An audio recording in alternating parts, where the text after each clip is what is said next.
So yun po guys, ayan, magandang araw po ulit sa lahat. Panibagong reaction video po ang ating gagawin dito sa video na ito. At this time po ang pag-uusapan po natin is tungkol po doon sa ranking para sa most viewed charity vloggers ng Pilipinas para sa buwan ng June 2025. Ito po ay mula sa YouTube channel ni Kuya July Paunel, kung saan nga po is monthly po niya itong ginagawa.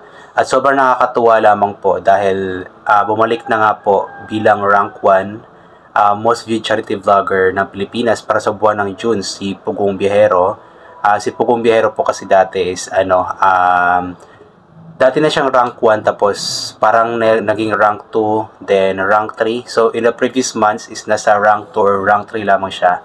Dahil nga po mas mataas yung views na nakukuha ni Kalinga Prab. Pero this time po para sa buwan ng June is bumalik nga po si Pugong Biyahero bilang rank 1 po, kung saan is nakakuha po siya ng 28.40 million na views para sa buwan ng June. At ang kanyang previous rank nga po, sinasabi ko is rank 2 nga po. So I believe ang pinakamalaking factor dito kung bakit nga ba nabalik siya bilang rank 1 is dun po sa ginawa nila na parang drama serye, kung saan nga po is parang natanan nga po si Ninita. So kung gusto nyo pong mapanood nyo, is puntahan nyo po ito sa YouTube channel ni Pugong Biyahero. Then ang rank 2 naman, siya po yung dating rank 1 si Kalinga Prab na nagkaroon ng 26.12 million na views para sa buwan ng June. Rank 3 naman po si Roel of Malalag na nagkaroon ng 11.54 million na views para sa buwan ng June at dati din po siyang rank 3. So sa mga hindi po nakakaalam, si Roel of Malalag po ay first cousin or pinsan po ito ni Kalinga Prab. And from the word Malalag, galing po siya sa Malalag, Davao del Sur. Ayan. So napakabait din ng taong itong si Roel of Malalag. Then yun nga po, nasa rank 4 nga po si Tekram ngayon na nakakuha po ng 9.08 million na views para sa buwan ng June. Dati po siyang rank 11. So dati-dati pa po, mga nakaraang taon, is laging nasa top 3 po si Tekram, pero yun nga, medyo humina po yung kanyang channel, so hindi na po siya madalas nakakapasok sa rank 8 or sa top 8 ranking para sa most viewed charity vlogger. Pero dahil nga po sa nakaraang issue nga po for the month of June, especially po dun sa paglisa ni Dave sa kanya, is yun nga po, muli nga po siya nakapasok sa top 8 at ngayon nga po is nandun siya sa rank 4. Inuulit ko nga po, nakakuha siya ng views na 9.08 million na views para sa buwan ng June. So talagang tama po yung sinasabi nila ko na kung sino po yung ibinabagsak ng mga tao ay siya pong itinataas ng ating Panginoong Diyos. At alam ko na kung ano man ang pagsubok na dinadaanan or dinadanas ni Tekram ngayon kasama ng Manalastas family, alam ko na talagang makakayanan po niya ito sa tulong ng ating Panginoon. And we are hoping na sana is maging maayos na ito, maging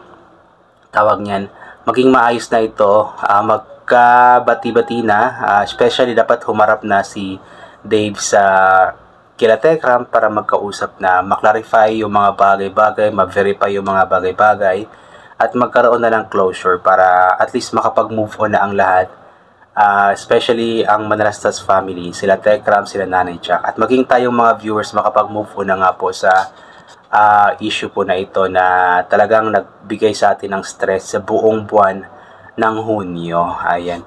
And nasa number 5 po si Daddy Frankie na nagkaroon ng 8.64 million na views para sa buwan ng June at dati po siyang rank 4. Then yan, ituloy na lamang po natin hanggang sa rank 8. Then rank 6 si Marcos TV channel na nagkaroon ng 8.08 million na views para sa buwan ng June, tapos dati siyang rank 5. Rank 7 si Pinoy in Equatoria na nagkaroon ng 7.91 million na views para sa buwan ng June, tapos dati siyang rank 6. Then nasa rank 8 naman ang dating rank 7 na second channel ni Kalinga Prab na managed daw po ito ni Sir Ian Ramirez na nagkaroon ng 7.12 million na views para sa buwan ng June, at dati nga po siyang rank 7. At dito naman po tayo sa tawag nito, sa ranking nila based sa kanilang subscribers. Ayan. Kung saan nga po ang ating idol na si Pugong Biyahero is nasa rank 1 pa din na nagkaroon na ng 3.93 million na views para sa as of July 1, 2025. So 3.94 million na views na po siya. So almost 4 million na nga po yung ni Pugong Biyahero subscribers. Then nasa rank 2 naman si Kalinga Prab na nagkaroon ng 3.51 million of subscribers as of July 1. Then si Tekram naman po is nasa rank 3 na nagkaroon ng 2.69 million of views para sa or as of July 2025 na yun para sa yun. Napakataas po talaga ng subscribers ni Tekram, almost 3 million na nga po, kaso yung kanyang views is talagang bumagsak, bumaba. So, ipag-pray po natin na sana po at least magkaroon man lang ng 50% or at least 1/4 man lang sa 2.69 million na views na ito is manood po muli kay Tekram. Or mas maganda nga 100% lahat ng 2 million plus na subscribers is muli pong manood kay Tekram. Nang sa ganun is makatulong din po ito sa kanya, hindi lang sa kanyang pamilya kundi pati na rin sa mga tinutulungan niya. Ayan. So, rank 4 si Daddy Frankie na nagkaroon ng 1.04 million na views. 1.04 million subscribers pala. Ano ba yan? Kung ano-anong pinagsasabi ko. Rank 5 ang second channel ni Kalinga Prab na nagkaroon ng 632k na subscribers. Rank 6 ang Pinoy Equatorial.